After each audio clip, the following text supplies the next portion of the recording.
5, 4, 3, 2, 1, 0.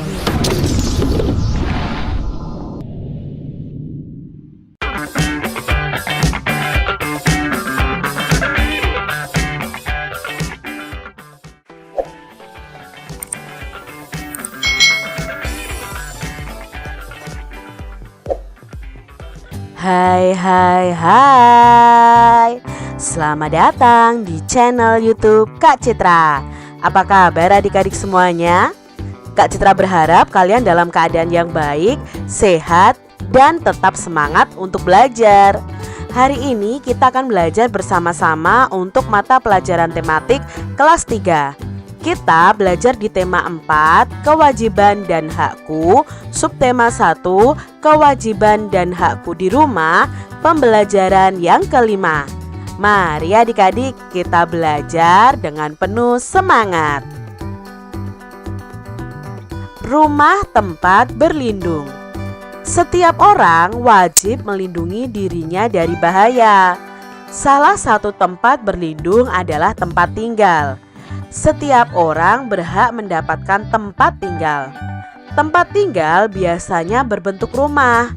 Rumah memiliki bentuk yang berbeda-beda, tetapi manfaatnya sama. Adik-adik, kita itu berhak berhak untuk mendapatkan tempat tinggal. Jadi dengan tempat tinggal itu kita bisa melindungi diri kita dari bahaya. Saat ini adik-adik pasti sudah tinggal di sebuah rumah yang melindungi kalian dari bahaya. Rumah merupakan tempat berlindung dan beristirahat. Rumah juga tempat berkumpul bersama keluarga. Kita tidur, mandi, makan, dan melepas lelah di rumah. Kita juga belajar banyak hal di rumah. Udin dan Mutiara mengeluhkan rumah mereka yang bocor. Ibu menasehati mereka agar bersyukur atas semua yang dimiliki. Ibu menyarankan mereka agar melihat orang-orang yang lebih susah. Banyak anak yang tidak memiliki rumah. Banyak anak yang tetap bahagia meski rumahnya banjir. Dengan bersyukur, hati akan senang. Adik-adik, kalian harus bersyukur sudah tinggal di sebuah rumah yang nyaman untuk kalian. Ya, coba kalian lihat, ada anak-anak yang tidak memiliki rumah, mereka terlantar. Bahkan ketika mereka memiliki rumah pun rumahnya tidak layak. Nah, adik-adik patut bersyukur karena memiliki rumah yang bisa melindungi kalian dari berbagai macam bahaya. Tetap bersyukur ya adik-adik. Di sini tadi Udin dan Mutiara itu mengeluhkan bahwa rumah mereka bocor. Tetapi ibu menasihati mereka. Ibu menyarankan mereka untuk melihat teman-teman mereka yang lain yang masih bisa bersyukur dalam keadaan apapun. Contohnya banyak anak yang tidak memiliki rumah di sini. Lalu ada anak yang tetap bahagia meskipun rumahnya kebanjiran. Jadi adik-adik harus tetap bersyukur dengan apa yang kalian miliki. Pada bacaan di atas tadi ada kalimat yang menunjukkan saran loh. Apa ya kalimatnya? Nah ini, ibu menyarankan mereka agar melihat orang-orang yang lebih susah. Itu adalah kalimat saran. Ya, kalimat saran itu berupa kalimat masukan supaya mereka melakukan sesuatu. Itu kalimat saran adik-adik.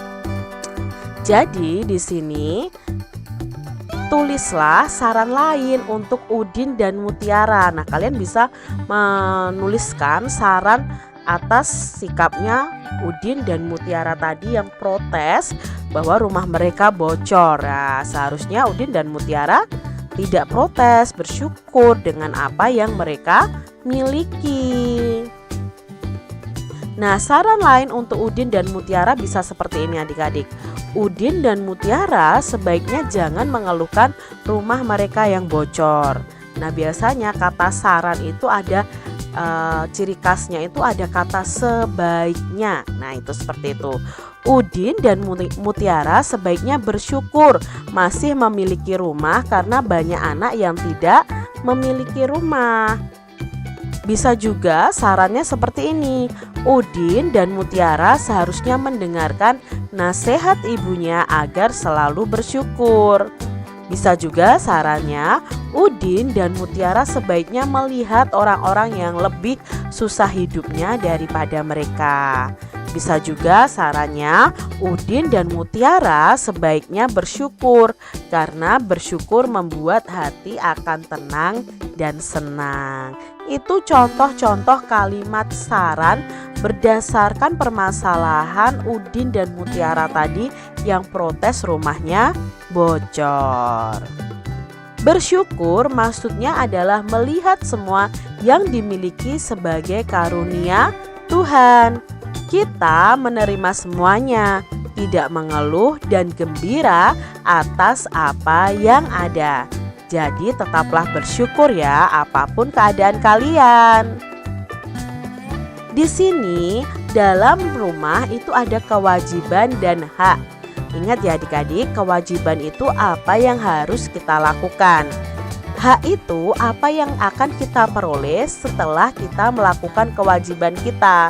Contoh kewajiban di rumah adalah bersyukur karena memiliki tempat tinggal. Kewajiban kita di rumah juga bicara lembut dan sopan, membantu merapikan dan menata rumah, saling mencintai, menjaga, melindungi dan menghargai, saling menolong dan memaafkan, menjaga kebersihan dan kerapian rumah. Itu adalah kewajiban atau hal yang harus kita lakukan di rumah.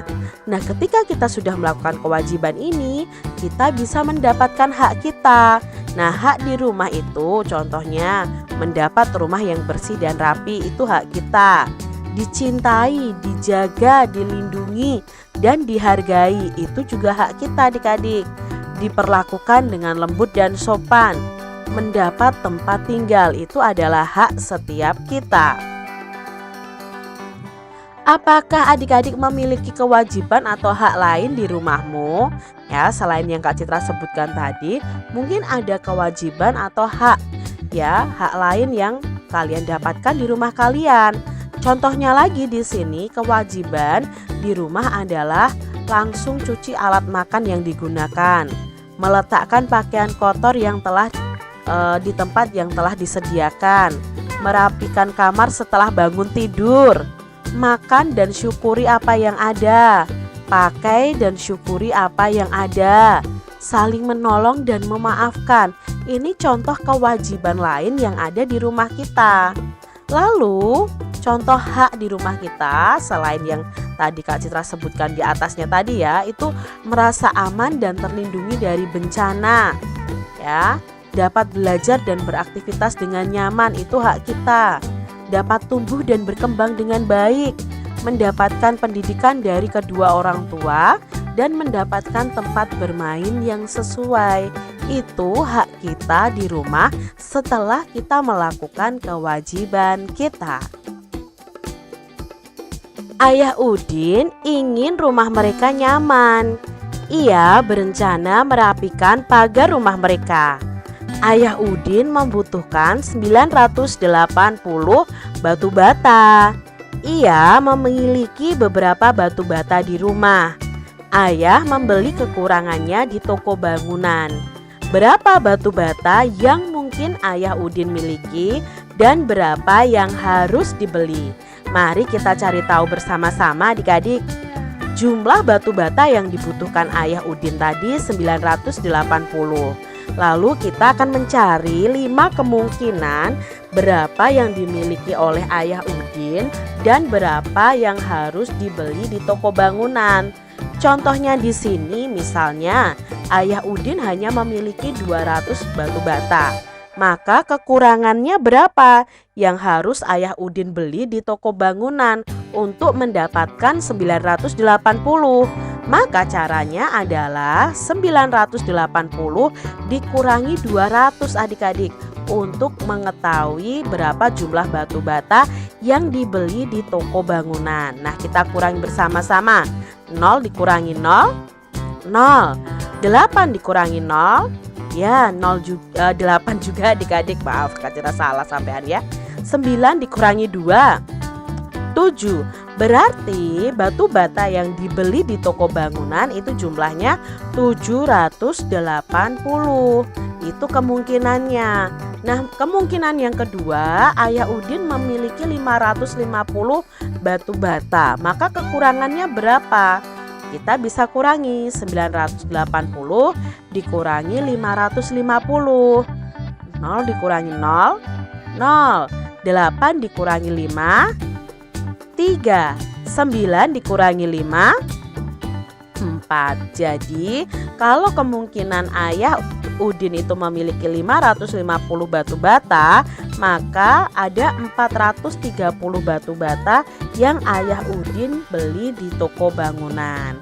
Nah, sekarang kemungkinan yang ketiga, kalau Ayah Udin itu memiliki 680 batu bata. Berapa yang harus dibeli di toko bangunan? Maka kita kurangi 980 dikurangi 680. 0 dikurangi 0, 0. 8 dikurangi 8, 0. 9 dikurangi 6, 3. Jadi yang diperlukan Ayah Udin untuk dibeli di toko bangunan nih, itu ada 300 batu bata. Nah, dua kemungkinan berikutnya coba adik-adik kerjakan sendiri ya di buku tulis kalian masing-masing. Demikian tadi adik-adik pembahasan kita di tema 4, subtema 1 pembelajaran yang kelima. Semoga video pembelajaran ini bermanfaat untuk adik-adik semuanya. Dan sampai jumpa lagi di video pembelajaran Kak Citra selanjutnya. Tuhan memberkati. Jangan lupa tekan tombol subscribe, lalu tekan loncengnya, tekan juga tombol like, lalu share ke media sosial kalian. Jangan lupa untuk ikuti media sosial Kak Citra. Terima kasih.